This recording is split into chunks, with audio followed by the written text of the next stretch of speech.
जय हिंद दोस्तों। नायक एक लॉ वाला यूट्यूब चैनल में आपका स्वागत है और आज हम एक केस के बारे में डिस्कस करेंगे।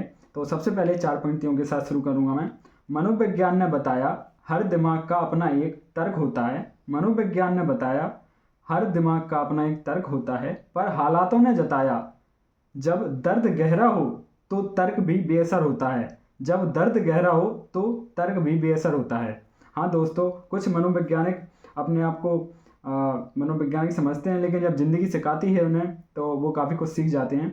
इन्हीं पंक्तियों के साथ मैं सबसे इम्पोर्टेंट केस, मतलब लॉ की फील्ड में अगर कानून की भाषा में या फिर कानून के जानकार को सबसे इम्पोर्टेंट केस माना गया है तो पहला केस अपन डिस्कस कर रहे हैं आज। कुछ इंपॉर्टेंट केस हैं और भी हैं, लेकिन पहला अपन केशवानंद भारती बनाम केरल राज AIR 1973 SC 1461 बाद का विस्तृत विवरण।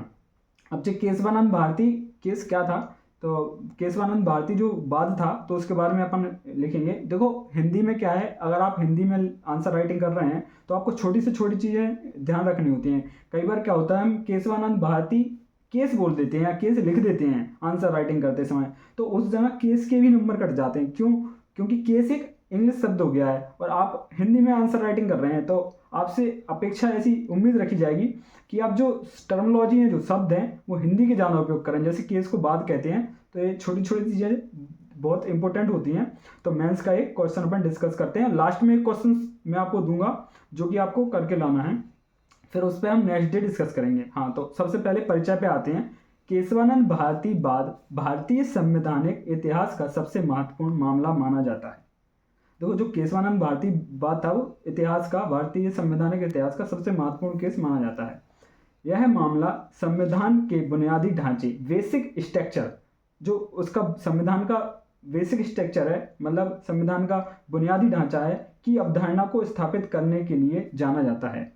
यह सुप्रीम कोर्ट के 13 न्यायाधीशों की सबसे बड़ी संवैधानिक पीठ द्वारा सुना गया था।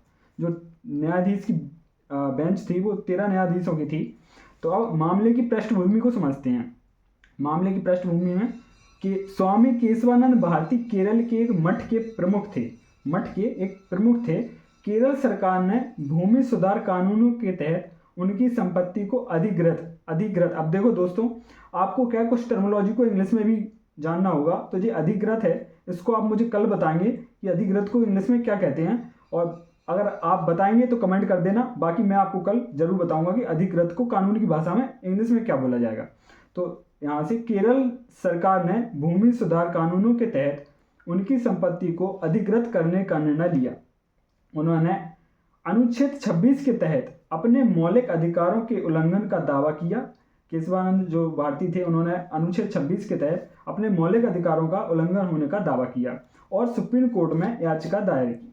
इस वाद के माध्यम से संविधान संशोधन की सीमा पर महत्वपूर्ण बहस हुई। अब अनुच्छेद 26 क्या है? अनुच्छेद 26 का यहाँ पर जिक्र हुआ है, तो अनुच्छेद 26 को भी जान लेना थोड़ा सा इंपॉर्टेंट है। अनुच्छेद 26 जो है, धार्मिक कार्यों के प्रबंधन की स्वतंत्रता, freedom to manage religious affairs, मतलब जो धार्मिक कार्यों में प्रबंधन है उसकी स्वतंत्रता आर्टिकल नंबर 26 देता है। तो दोस्तों अब चलते हैं आगे।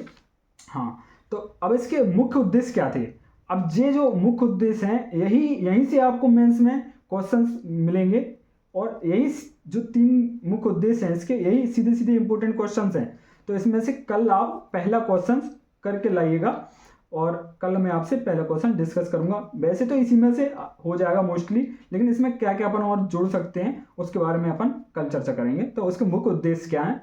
क्या संसद को संविधान के किसी भी भाग को पूरी तरह संशोधन करने का असीमित अधिकार है? पहला पॉइंट। दूसरा पॉइंट देखते हैं, क्या संविधान के मौलिक अधिकार को समाप्त किया जा सकता है? ये भी इंपॉर्टेंट है। तो तीसरा पॉइंट देखते हैं, क्या संविधान का मूल ढांचा, बेसिक स्ट्रक्चर अपरिवर्तनीय है? ये तीनों पॉइंट मुख्य उद्देश्य हैं और ये मेंस के आंसर राइटिंग के लिए काफ़ी इंपॉर्टेंट है। अब इसके निर्णय पर आते हैं। तो निर्णय, सुप्रीम कोर्ट ने 7:6, मतलब 13 न्यायाधीशों की जो बेंच थी उसमें से 7:6 के बहुमत से निर्णय दिया कि संसद को संविधान संशोधन करने का अधिकार है, लेकिन वह संविधान के मूल ढांचे बेसिक स्ट्रक्चर को नहीं बदल सकती। मतलब जो बेसिक स्ट्रक्चर रहेगा, मूल ढांचा रहेगा संविधान का, उसको नहीं बदल सकती। बाकी शक्ति तो है संसद को संविधान में संशोधन करने की। बाकी दूसरा, इस फैसले में यह स्पष्ट किया गया कि संविधान के कुछ मूल सिद्धांत, जैसे कुछ मूल सिद्धांत हैं लोकतंत्र, मौलिक अधिकार, न्यायिक समीक्षा, संघीयता, अपरिवर्तनीय है। मतलब इसको परिवर्तित नहीं किया जा सकता है। तीसरा पॉइंट देखते हैं, यह निर्णय गोकलनाथ बाद 1967 के फैसले को आंशिक रूप से पलटता है। मतलब जो गोकलनाथ बाद था 1967 का, उसको यह निर्णय आंशिक रूप से पलटता है। ये प्री में क्वेश्चन भी बन सकता है कि जो संविधान का मूल स्ट्रक्चर था उसको कौन सा बाद आंशिक रूप से पलटता है, प्री का क्वेश्चन बन सकता है। लेकिन मौलिक अधिकारों की सुरक्षा को बनाए रखता है। लेकिन इसमें क्या क्या आ गया, मौलिक अधिकारों की सुरक्षा को बनाए रखता है। अब इसके निष्कर्ष को बात कर लेते हैं। तो यह बाद भारत के संवैधानिक ढांचे की सुरक्षा के लिए मील का पत्थर साबित होता है। अब देखो, ऐसे शब्द मेंस में काफी इफेक्टिव होते हैं जो आपकी आंसर राइटिंग में चार चांद लगा देते हैं। तो ऐसे शब्द हुए, मुहावरे हुए, जो कि आपको आंसर राइटिंग करते समय लिखना ही पड़ेंगे, तभी आपका औरों से अट्रैक्टिव और कुछ अलग तरीके से लगेगा मेंस में आंसर राइटिंग। समझ रहे हो? तो यह बात भारत के संवैधानिक ढांचे की सुरक्षा के लिए मील का पत्थर साबित हुआ। चलो दूसरा पॉइंट समझते हैं। यह सुनिश्चित करता है कि संसद के पास असीमित शक्ति नहीं है और संविधान के मूल सिद्धांत सुरक्षित रहेंगे। मतलब संसद के पास असीमित शक्ति नहीं है, संसद की जो सीमित शक्ति थी वो सीमित कर दी गई और मूल सिद्धांत सुरक्षित रहेंगे। इस फैसले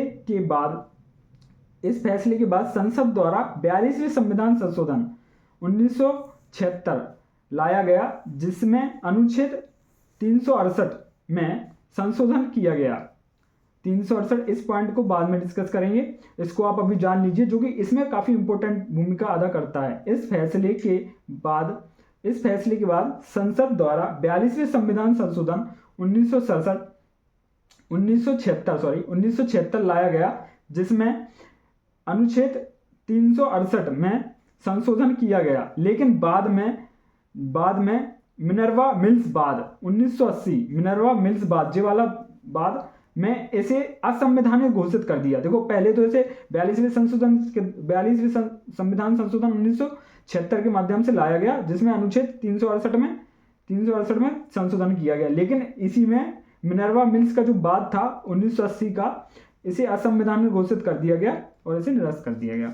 अब देखो, ये डायग्राम बनाना मेंस में काफी इफेक्टिव होता है। तो ये डायग्राम कैसे बनेगा, इस क्वेश्चन में आप हर क्वेश्चन में डायग्राम बनाने की कोशिश कीजिए, थोड़ा सा कुछ अट्रैक्टिव दिखाने का। अब जैसे जे संविधान संशोधन से संबंधित बात, कौन सा बात था, अभी अपन ने पढ़ा है, केशवानंद भारती बनाम केरल राज्य AIR 1973 SC 1461 बात। तो ये क्या है कि जब देखो, इतना तो सब कोई लिखेगा मेंस में कि केशवानंद भारती बनाम केरल राज्य, लेकिन जब आप ये जाना लिखेंगे ना, AIR 1973 SC 1461 बात, मतलब ये कब और कौन सा उसका केस नंबर रहा है, बाद नंबर क्रमांक रहा है। तो एक काफी इफेक्टिव एग्जामिनर को चीज अट्रैक्टिव करती हैं और आपको अच्छे नंबर मार्क्स मिलने की चांसेस ज्यादा रहते हैं।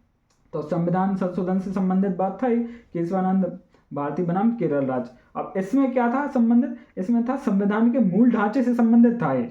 बेसिक स्ट्रक्चर डॉक्ट्राइन संविधान के मूल ढांचे से संबंधित था ये। तो ये काफी इंपॉर्टेंट है, संविधान के मूल ढांचे से संबंधित है। एक कौन सा बात था, ये प्री में भी क्वेश्चन पूछा जा सकता है। अब इसके संबंधित में इसके संबंध में क्या हुआ, संविधान के मूल ढांचे से संबंधित था तो संसद की जो शक्तियां थी वो क्या कर दी गई थी, सीमित। तो लिमिटेड पावर ऑफ पार्लियामेंट। तो ये जानना काफी। अब देखो जो कितना अट्रैक्टिव लग रहा है, थोड़ी सी में अपन ने सारी चीजें समाहित कर दी जो इंपोर्टेंट थी। तो एक डायग्राम भी हो गया। अब देखो, यह निर्णय भारतीय लोकतंत्र में संतुलित बनाए रखने और संविधान की स्थिरता सुनिश्चित करने में महत्वपूर्ण भूमिका निभाता है। तो देखो, ये अपना एक क्वेश्चन हो गया। ऐसे ही हम आपको डेली एक क्वेश्चन डिस्कस करेंगे। आपको वीडियो पसंद आई हो तो लाइक करें, कमेंट करें, शेयर करें और दोस्तों को फैलाएं। भाइयों देखो, 500 सब्सक्राइबर जब तक हो जाएंगे तब मैं आपके लिए और इफेक्टिव नोट्स वगैरह टेलीग्राम चैनल पे भी प्रोवाइड कराऊंगा आपको हर जगह। लेकिन मैं आपसे इतनी मेहनत कर रहा हूँ, तो मैं आपसे उम्मीद रखता हूँ कि 500 सब्सक्राइबर आप मेरे लिए जल्दी से जल्दी करें। और अब आप कल के क्वेश्चन की बात कर लेते हैं। कल किस क्वेश्चन पर डिस्कस करेंगे, इसी क्वेश्चन से मिलता जुलता रहेगा, क्योंकि अपन ने संविधान के मूल से संविधान संशोधन के इसको समझ लिया है कि बेसिक स्ट्रक्चर से संबंधित था ये। तो अब क्वेश्चन रहेगा पहला अपना, क्या संसद को संविधान के किसी भी भाग को पूरी तरह संशोधित करने का असीमित अधिकार है? इस क्वेश्चन के बारे में हम कल डिस्कस करेंगे और मेंस के हिसाब से आंसर राइटिंग करेंगे। जय हिंद दोस्तों।